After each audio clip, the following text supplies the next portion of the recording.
Привет, друзья! Меня зовут Алена. Возьмем слоеное печенье, любое, и просто сварим крем. По вкусу настоящий Наполеон.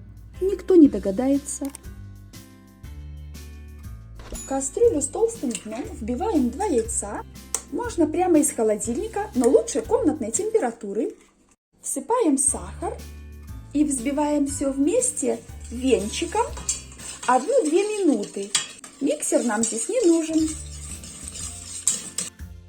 Вот такая пышная легкая пена получается. Добавляем ванилин 1 грамм. Всыпаем муку по столовой ложке. Раз. И будем тут же размешивать. 2. 3. Теперь крахмал. У меня кукурузный, но вы можете взять и картофельный. Кукурузный, он без вкуса и запаха, этим мне и нравится. 2 ложка крахмала.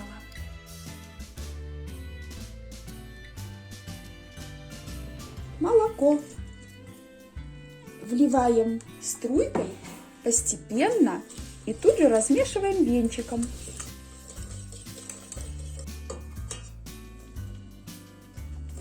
Молоко лучше брать пожирнее. У меня 3,6% жирности. Крем получится в любом случае, но так он будет еще вкуснее. Ставим на средний огонь и постоянно помешиваем. Когда масса загустеет, ставим огонь на минимальный и, помешивая, доводим до образования пузырьков. Снимаем с огня и сразу же добавляем сливочное масло. И хорошенько размешиваем все, пока все еще очень горячее. Масса легкая, воздушная, пышная. Ой, как же она вкусно пахнет. Уже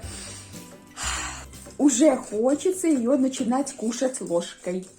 Посмотрите, какой гладкий и густой получился крем. И вот пока он горячий, мы его сразу будем выкладывать. Вместо коржей я использую слоеное печенье ушки. Оно всегда есть в крупных магазинах. Берем форму, застилаем дно и бортики пергаментной бумагой. Смазываем дно формы немного кремом в центре, чтобы печенье не скользило при нарезании. И выкладываем нижним слоем печенье. И вот здесь, где остались места, мы ломаем пополам и кладем кусочки. Промазываем щедро кремом. Второй слой. Опять печенье, крем. Повторяйте слои столько раз, сколько вам понадобится, пока у вас не закончится крем. Крема берем много. Выкладываем 3-й слой. 4-й слой печенья. Крем. В другую сторону кладу теперь. И это у меня последний, 5-й слой печенья.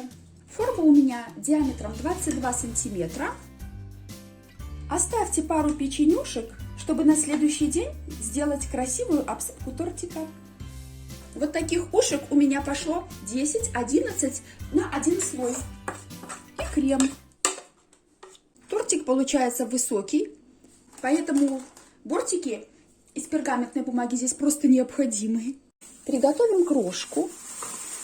Обсыпьте верх торта крошкой из печенья. Тогда верхний слой крема не будет сохнуть.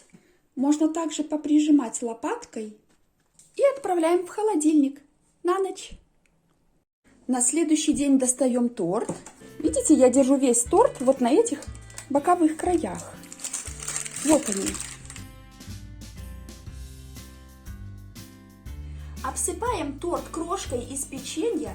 Смотрите, вот так я беру и снизу вверх приподнимаю лопаткой и прижимаю.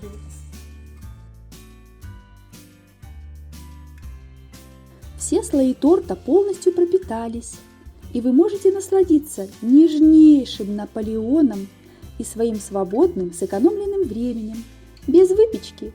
Так просто и очень вкусно. Вам понравился этот рецепт?